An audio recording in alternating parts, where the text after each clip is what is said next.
మేమైతే ఒంగోలుకొచ్చిన పనైతే అవ్వట్లేదు మావ. ఆ పనేంటో నేను నెక్స్ట్ వీడియోలో మీకైతే చెప్పేస్తాను. పని అయినా అవ్వకపోయినా. అబ్బే ఏం ఈ పనుల్లో కనిపించలేదు. పైగా ఫిజికల్ గానీ మెంటల్ గానీ స్ట్రెయిన్. ఇంక మేమైతే సాయంత్రం అయితే నేను, జావేద్ అండ్ కాజా అయితే టీ తాగడానికి బయటికెళ్ళాము మావ. ఆ తర్వాత అయితే ఇక్కడ సమోసా బావుంటది. చాలా రోజులైంది మేము తిని. అందుకని సమోసా దగ్గరకొచ్చేసాం.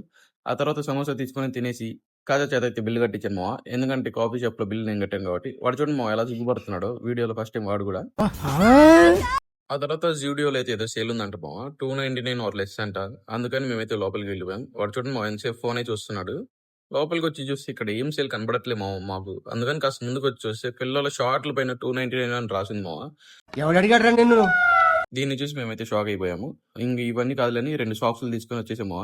ఇక్కడ చూసుకుంటే ర్యాండమ్‌గా జావేద్ వాళ్ళ తమ్ముడు మాకైతే ఎదురయ్యాడు. జావేద్ అయితే వాడిని చూసి నవ్వుతున్నాడు. ఆ తర్వాత ఇక్కడ సేల్ ఏందా అనుకుంటున్నాం మావ. ఇక్కడ చూడండి మావ సేల్ అని రాసుంది. జావేద్ మావ సేలు. ఇక్కడ same colour T shirt, shirt ఏసుకొని నించొనున్నారు. ఇంకా ఆ తర్వాత జూడియోలో బిల్ కంప్లీట్ చేసేసుకొని బయటికైతే వచ్చేసాము.